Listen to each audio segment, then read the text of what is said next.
Assalamualaikum warahmatullahi wabarakatuh. Yang terhormat Bapak Dr. Andes Haji Hendra Wijaya, Sarjana Pendidikan Agama, Magister Pendidikan Islami, selaku dosen pengampu mata kuliah Pendidikan Agama. Puji syukur marilah kita panjatkan kehadiran Allah Subhanahu wa Ta'ala atas rahmatnya kepada kita semua. Selawat dan salam semoga senantiasa tercurahkan kepada Rasulullah Shallallahu Alaihi Wasallam. Pada presentasi kali ini saya akan mengangkat topik mengenai bagaimana cara manusia bertuhan. A. Konsep spiritualitas sebagai landasan aberti Tuhan.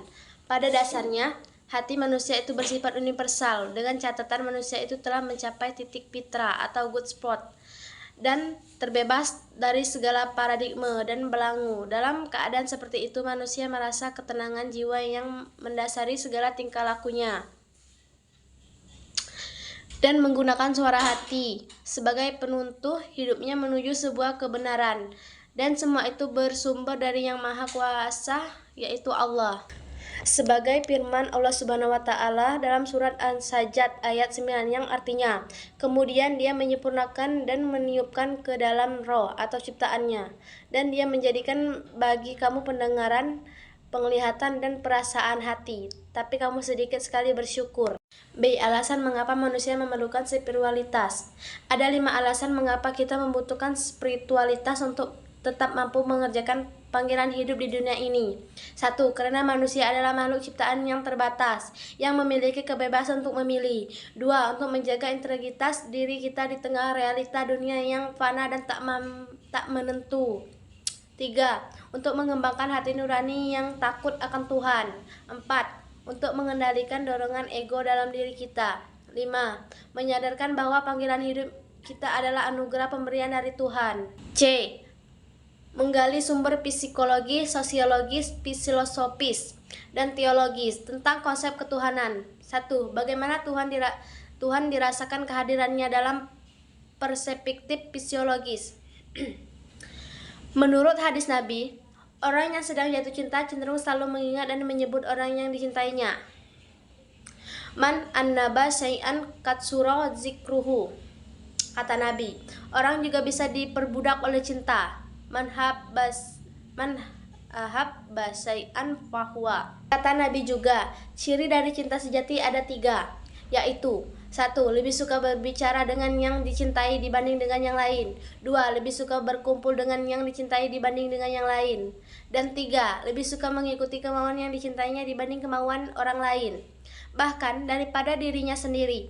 Bagi orang yang telah jatuh cinta kepada Allah Subhanahu wa Ta'ala, maka ia lebih suka berbicara dengan Allah Subhanahu wa Ta'ala dengan membaca firman-Nya, lebih suka bercengkrama dengan Allah Subhanahu wa Ta'ala dalam iktikaf, dan lebih suka mengikuti perintah Allah Subhanahu wa Ta'ala daripada perintah yang lain. Saat itulah kehadiran Allah dapat kita rasakan. 2. Bagaimana Tuhan disembah masyarakat dalam perspektif sosiologis. Dalam sosiologis, agama dipandang sebagai sistem kepercayaan yang diwujudkan dalam perilaku sosial tertentu, berkaitan dengan pengalaman manusia, baik sebagai individu maupun kelompok.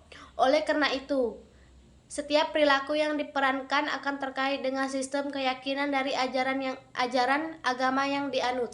Oke, selanjutnya 3. Bagaimana Tuhan dirasionalisasikan dalam perspektif filosofis. Filsafat ketuhanan adalah memikirkan tentang Tuhan dengan pendekatan akal budi, yaitu memakai apa yang disebut sebagai pendekatan filosofis.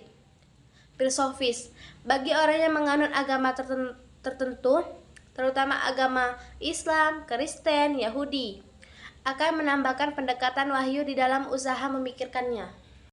4. Konsep tentang Tuhan dalam perspektif teologis. Dalam perspektif teologis, masalah ketuhanan, kebenaran, dan keberagaman harus dicarikan penjelasannya dari sesuatu yang dianggap sakral dan dikultuskan, karena dimulai dari Tuhan atau dari Tuhan sendiri melalui wahyunya. Artinya, kesadaran tentang Tuhan baik buruk, cara beragama hanya bisa diterima kalau berasal dari Tuhan berasal dari Tuhan itu sendiri. D. Membangun argumen tentang cara manusia meyakini dan mengimani Tuhan. Iman kepada Allah Subhanahu wa Ta'ala merupakan pokok dari seluruh iman yang tergabung dalam rukun iman. Karena iman kepada Allah Subhanahu wa Ta'ala merupakan pokok dari keimanan yang lain, maka keimanan kepada Allah Subhanahu wa Ta'ala harus tertanam dengan benar kepada diri seseorang. Oke, ada dua cara beriman kepada Allah Subhanahu wa Ta'ala. Yang pertama yaitu bersifat ijmali. Cara beriman kepada Allah Subhanahu wa Ta'ala yang bersifat ijmali maksudnya adalah bahwa kita percaya Allah Subhanahu wa Ta'ala secara umum atau secara garis besar. B. Bersifat tafsihi, maksudnya adalah mempercayai Allah secara rinci. Kita wajib percaya dengan sepenuh hati bahwa Allah Subhanahu wa Ta'ala memiliki sifat-sifat yang berbeda dengan sifat-sifat makhluknya. E. Mendeskripsikan esensi dan urgensi visi ilahi untuk membangun dunia yang damai. Agar manusia dapat konsisten dalam kebaikan dan kebenaran Tuhan, maka manusia dituntut untuk membangun relasi yang baik dengan Tuhan. Manusia tidak akan mampu membangun relasi yang harmonis dengan Tuhan apabila hidupnya lebih dinominasi oleh kepentingan ragawi dan bandawi.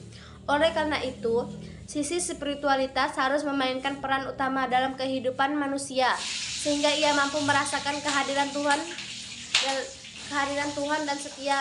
dalam setiap gerak. Apabila manusia telah mampu mengasih spiritualitasnya sehingga ia dapat merasakan kehadiran Tuhan, maka ia akan dapat melihat segala sesuatu dengan visi Tuhan atau ilahi. Visi ilahi ialah yang saat ini dibutuhkan sian umat manusia, sehingga setiap tindak tanduk dan sikap perilaku manusia didasar dengan semangat kecintaan kepada Tuhan.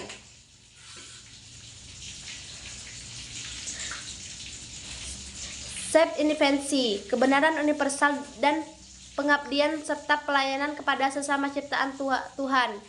Dengan begitu akan tercipta dunia yang damai. Kesimpulan, karena adanya roh, manusia mempunyai bakat bertuhan.